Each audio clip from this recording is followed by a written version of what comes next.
Interstate 95 spans 182 miles in North Carolina and crosses through Cumberland County. The State Department of Transportation recently completed a study that will serve as a blueprint for improvements to this crucial corridor in North Carolina. In February, the Federal Highway Administration gave conditional approval for the project. The first phase of the study, to be completed by 2019, calls for the widening of the interstate to 8 lanes from exit 31 in St. Paul's to the Interstate 40 interchange at exit 81. Kristine O'Connor from the Department of Transportation tells us about the study, the recommended funding option of tolling, and where citizens can go to express their views about the project. I-95 is important to North Carolina because it's a vital link for commerce and transportation, not just in North Carolina, but up and down the East Coast.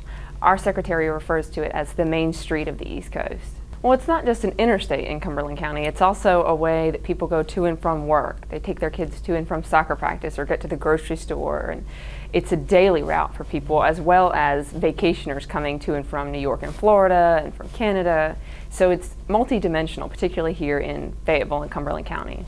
The I-95 Corridor Planning and Finance Study actually didn't start as such. We were initially looking at widening the 25-mile section from I-95 Business up to I-40, because that's where I-95 is the most congested. But when we stopped and took a look back, we realized that all of I-95 really hadn't been significantly improved since it was built between the 50s and the 80s. So what we decided to do was take a holistic look at I-95 and figure out how we could improve it and then how we would pay for it. The study recommended that I-95 be widened from St. Paul's to I-40 into an 8-lane section, so 4 lanes in each direction, where it's currently mostly 2 along the whole length of I-95. From the South Carolina state line to St. Paul's, and then from I-40 north to the Virginia state line, I-95 would be widened to 6 lanes, so you'd have 3 lanes in each direction. We'll also be raising bridges and widening those that are not wide enough to accommodate 8 lanes underneath, because ultimately the whole thing's going to be built to accommodate 8 lanes in the future, even if they're not all built to 8 lanes right now. We'll also be upgrading interchanges that need to be made a little bit safer, made to operate better.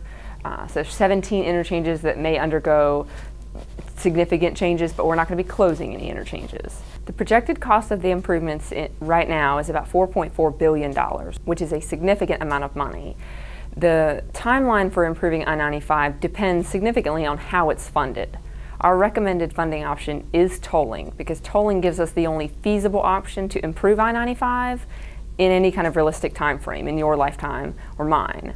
Right now we're looking at 20 years to complete everything, but we'll have the first phase, which is exit 31 to exit 81, complete in 3 years. At 2016, construction would start, and then it would be completed in 2019. In 2019, you would see a toll on the entire corridor, and then the rest of the construction would be completed as toll revenues are generated, and you'd see the entire thing, 182 miles, upgraded by 2032, or perhaps sooner. As we've been telling people, we have applied for a pilot program in order to get tolling authority on I-95. Us, along with Virginia and Missouri, all applied, but we've been getting a balanced feedback. There's been people who are concerned, and we understand that tolling's a sensitive situation, and then there's also people who know that I-95 needs to be improved, and that's their primary focus. Tolling makes financing the road more equitable, because those who are using the road are the ones paying for it, and particularly on a road like I-95, where over half the people that ride on I-95 are not from here. It helps those people who may not be buying gas to be able to contribute to the upkeep of the roads they're using in our state, because modern and well-maintained highways benefit everyone.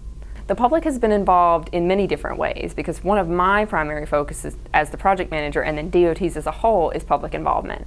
Our campaign is called What's Your View?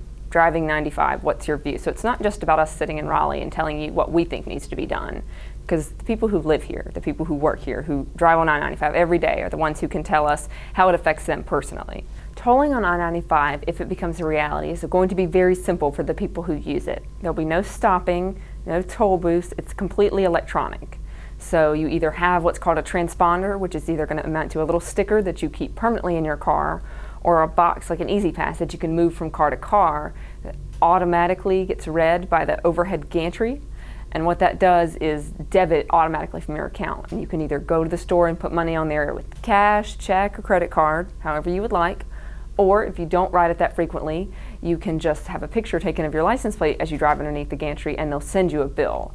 That option is slightly more expensive because of the processing fee to mail. I-95 and 301 are very closely tied together, and if a toll is placed on I-95, then you will have people who choose to take alternative routes.